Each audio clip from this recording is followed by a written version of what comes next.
Bienvenue à nouveau à la série de design d'apprentissage bimodal. Dans cette vidéo, nous allons examiner comment optimiser la collaboration en ligne. Pour ce faire, Marc Albert et moi, nous vous présenterons deux stratégies importantes à envisager pour tirer le meilleur parti des activités et projets de collaboration avec vos élèves. Lorsque vous planifiez une activité de collaboration, assurez-vous que vos objectifs et vos attentes soient aussi clairs que possible. Aussi, pensez à choisir le bon outil ou la bonne combinaison d'outils pour soutenir ces activités et projets de collaboration. Tout d'abord, il est important pour vous, l'enseignant, de bien définir vos objectifs. L'un des objectifs les plus importants, à mon avis, est de veiller à ce que l'apprentissage soit centré sur l'élève. Créer des leçons qui mettent l'accent sur la collaboration vous permet d'éviter de faire un monologue devant la classe et adopter le rôle de guide à côté, alors que les élèves travaillent ensemble sur un certain nombre d'activités collaboratives, de la carte mentale, la planification d'un projet, la rédaction de documents collaboratifs, le travail sur des projets avec un public authentique comme la publication d'un livre ou la production d'un podcast ou peut-être un spectacle ou une présentation en direct. Notez qu'il est possible pour les élèves de collaborer à des activités rapides, à court terme, ainsi qu'à des projets à plus long terme, et que le travail de collaboration qu'ils font ensemble peut se dérouler de manière asynchrone, et il est également possible de collaborer ensemble lors des sessions de classe virtuelle. Vous pouvez les mettre dans des sous-groupes virtuels et donner du temps pour qu'ils pratiquent et continuent leur travail collaboratif ou pour travailler avec un certain outil ou même faire un peu des deux lorsqu'ils commencent le projet pour les devoirs et continuent ensuite à travailler en classe. C'est vraiment à vous de décider quels sont vos objectifs et vos idées. Et bien sûr, avec toutes ces différentes variables et approches en jeu, il est important que vous preniez le temps de réfléchir à vos options et de décider ensuite de la meilleure façon de réaliser les objectifs que vous avez en tête pour les collaborations entre élèves. Une fois que vous avez clairement défini vos objectifs, il est temps de réfléchir à la manière de partager ces objectifs et ces attentes avec vos élèves. Donner des instructions et des exemples clairs à vos élèves fait une énorme différence et il y a tellement de façons différentes de le faire. Regardons donc une façon possible de définir les attentes de vos élèves.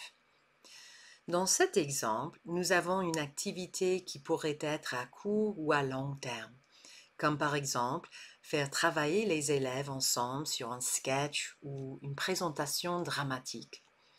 Pour cela, je recommande d'utiliser des diapos collaboratives pour aider à clarifier les attentes pour les élèves et pour leur donner un cadre et des directives pour l'activité collaborative qu'ils feront avec leurs partenaires. Notez que cet exemple particulier est disponible dans les liens rapides pour que vous puissiez en faire une copie et ensuite l'adapter à vos propres besoins. Pour ce modèle, notez qu'il y a des instructions pour les enseignants et ensuite des instructions pour les élèves. Vous leur donnez ici 3 étapes à suivre en utilisant leur temps de collaboration, en leur faisant savoir ce qui se passera lorsque vous les sortirez des sous-groupes pour les ramener à une activité de groupe. Vous leur donnez un modèle de diapo à personnaliser et à utiliser pour leur sous-groupe. Et voici un exemple de fond de diapo personnalisé si Marc Albert et moi étions partenaires dans votre classe et que nous jouions un sketch dans un café. Regardons un exemple légèrement différent de projet à plus long terme, plus dynamique. Dans ce cas, vous donnez vraiment le temps pour la vue d'ensemble du projet.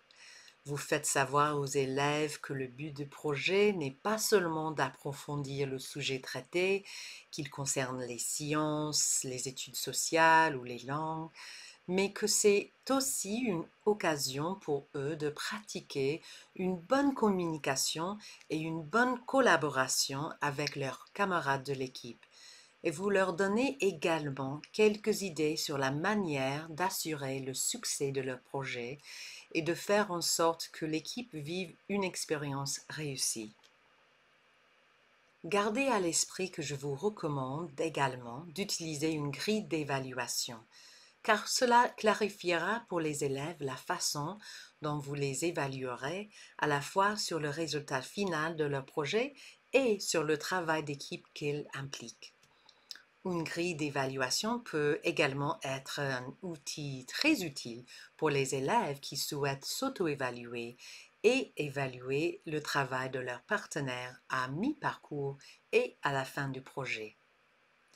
Ces exemples ont pour but de vous faire réfléchir aux différentes possibilités de préciser vos objectifs et vos attentes vis-à-vis des élèves. Bien sûr, il existe de nombreuses autres façons de procéder, alors n'oubliez pas de consulter les liens rapides pour trouver d'autres ressources relatives à la clarification des objectifs et des attentes en matière de collaboration en ligne.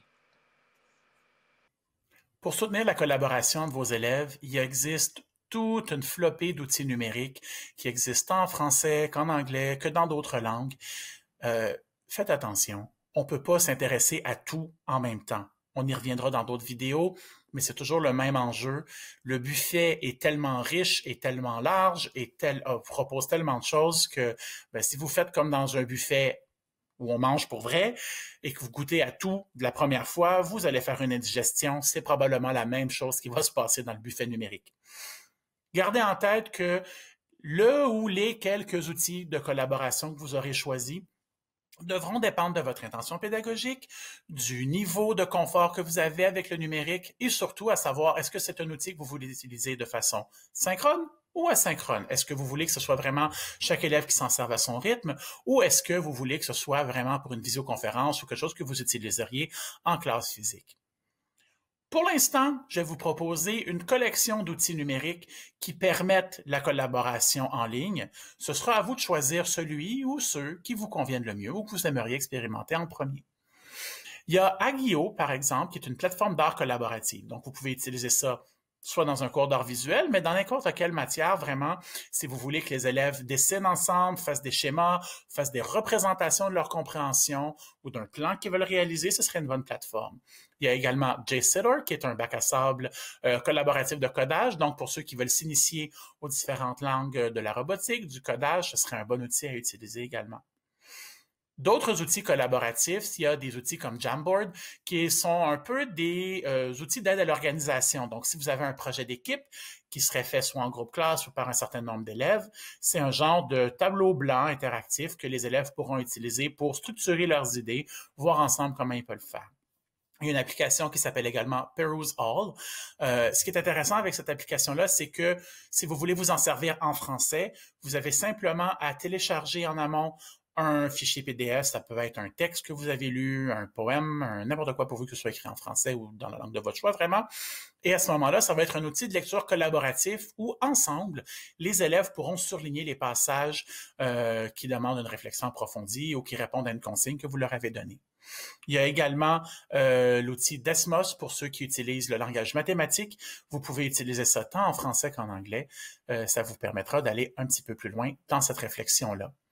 D'autres exemples d'outils, il y a Book Creator, si vous voulez créer, par exemple, des magazines en ligne ou que vos élèves le fassent de façon collaborative, ou Soundtrap, qui est un outil collaboratif de montage audio, que ce soit pour faire différents fichiers de son ou de montage de bandes son d'enregistrement que vos élèves auront fait, par exemple. À quoi ça peut ressembler l'utilisation d'outils collaboratifs de façon concrète? Vous avez un exemple ici qui a été fait à propos d'une des premières grandes guerres.